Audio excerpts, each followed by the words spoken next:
Nay, maniligaw ko nga pala. Hi tita, ako nga pala si Enzo, ang soon-to-be jowa ni Scarlett. Enzo? Anak, di ba yan yung anak ng mayor? Opo Nay. Galing mo talaga pumili anak.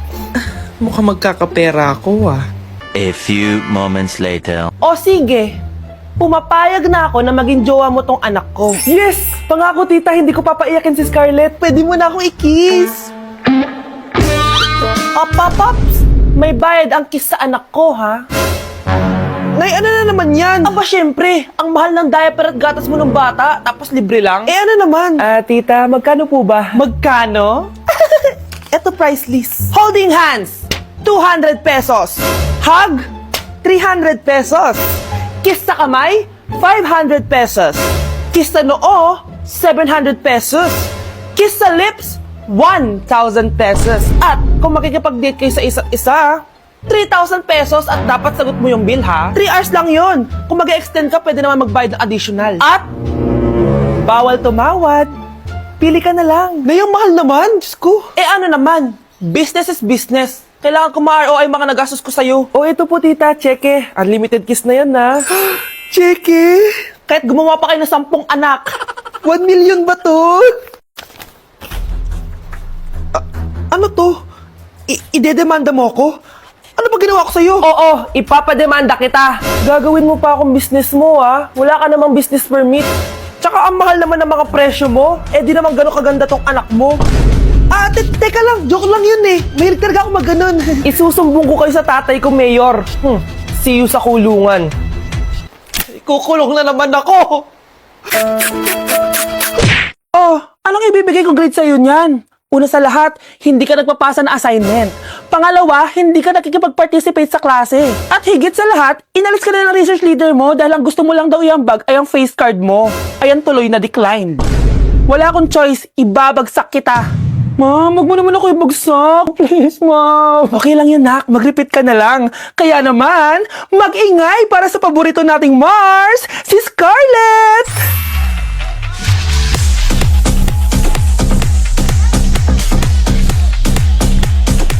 Huwag ka nang tatamad-tamad, ha? Mga anak, aalis lang ako Maglinis kayo dyan. Bye, Nay!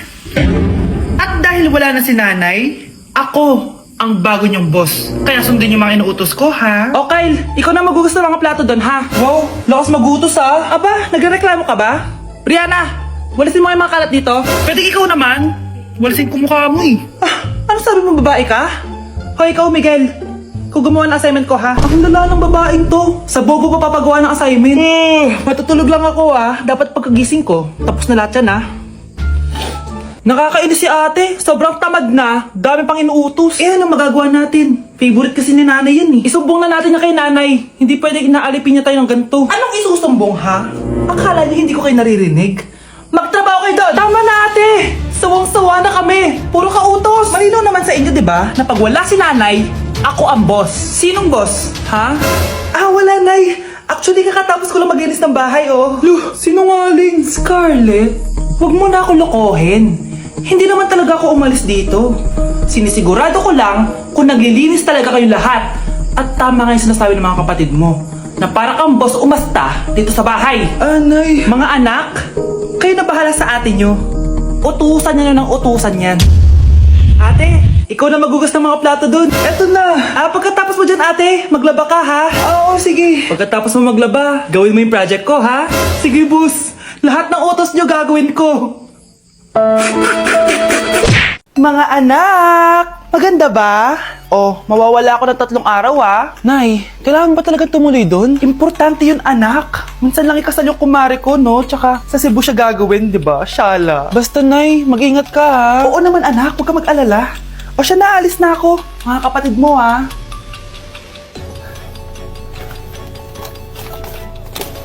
Saan yung wallet ko? Ay, kuya.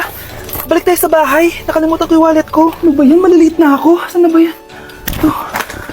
Ano ba yan? Oras na.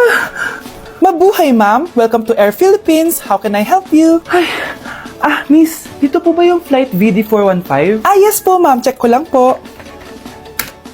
As per dito, ma'am, nakaalis na po yung aeroplano. Ha? Hindi ako pwede pwede malit sa kasal na kumari ko. Kailangan ko umabol. Ma'am, kailangan niyo po ulit mag-rebook. Kaso, ang next available flight is bukas pa po, ma'am. Ano ba yan? Gawin mo ng paraan. Diyos ko, sayang lang pera ko. Wala palang kwenta to airlines niyo eh. Uwi na nga lang ako. Sorry, ma'am. Oh, Nay, nandito ka na agad? Akala ko ba 3 araw ka mawawala? Eh di ayun, naiwan ako ng aeroplano. Alam mo, parang pinipigilan talaga ako ng universe makaalis eh. Nay, buksan mo yung TV. Ha? Bakit?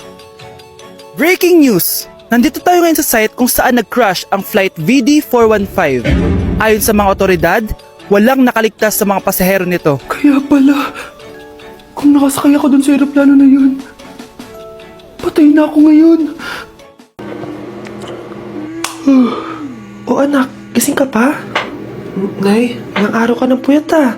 Tignan mo nga yung tsura mo. Baka magkasakit ka na yan. May exam kasi kami bukas, Nay. Kailangan ko i-maintain yung dean's list ko eh. Para pag graduate ako, cum laude ako. Para din ako mahirapan pag nag-apply ako ng trabaho, Nay. At makakabawi na ako sa inyo ni tatay. Anak, hindi mo kailangan bumawi sa amin ng tatay mo. Okay lang kami. Ang gusto ko, pag nagkatrabaho ka, ipunin mo. Para sa future mo. Okay lang kami, anak. Nakikita ko kasi, Nay, na nahihirapan na kayo ni tatay na pag-aralin ako. Trabaho namin yun, anak, bilang magulang. Kaya gagawin namin lahat para sa inyo. Pero, Nay, gagawin ko pa rin ang best ko. Bibigyan ko kayo ng magandang buhay ni tatay. Thank you, anak. O sige na, matulog na tayo, ha? Good night. Ano ba naman tong mga restaurant na to? Puro magjowa nandito. Jowa-jowa pa kayo, maghihiwalay din kayo. Kala nyo forever kayo, maghihiwalay din kayo. Peter naman neto. Bahala nga kayo dyan. Ma'am, menu po.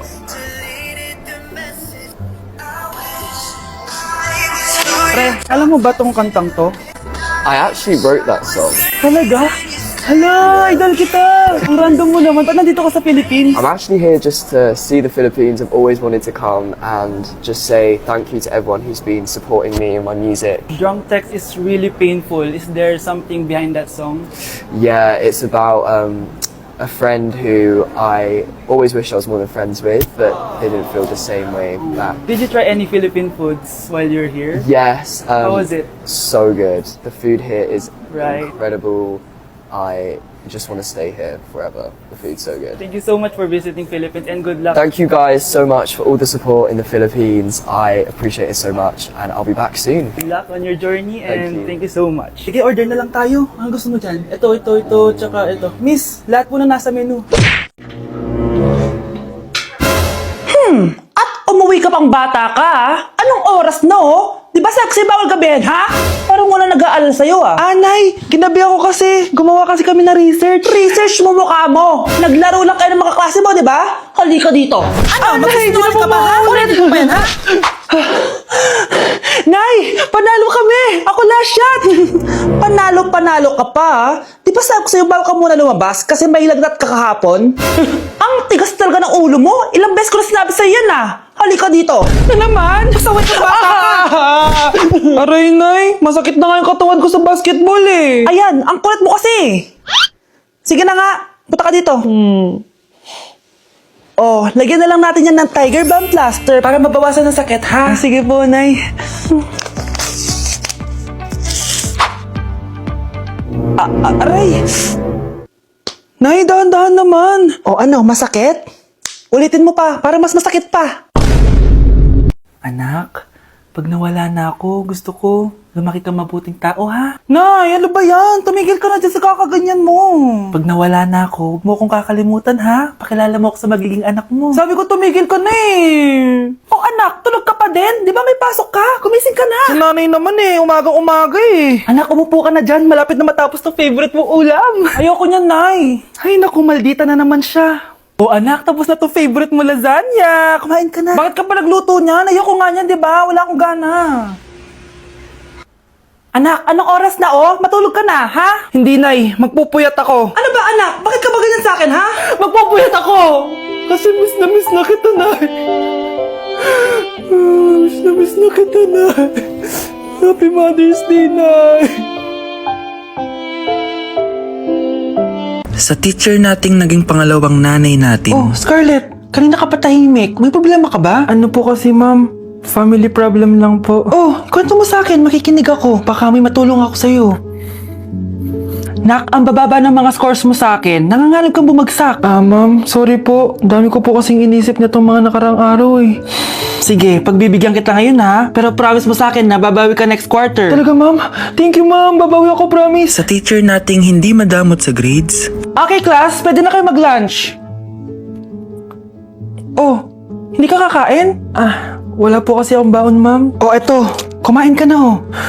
Salamat po, ma'am. Magsabi ka lang sa akin, nak ha. Hindi ka makakaisip ng maayos pag wala kang kain. sa teacher nating nagbibigay ng pagkain, sa lahat ng mga teacher sa mundo na nagturo sa amin kung paano lumaban sa buhay, Happy Teacher's Day!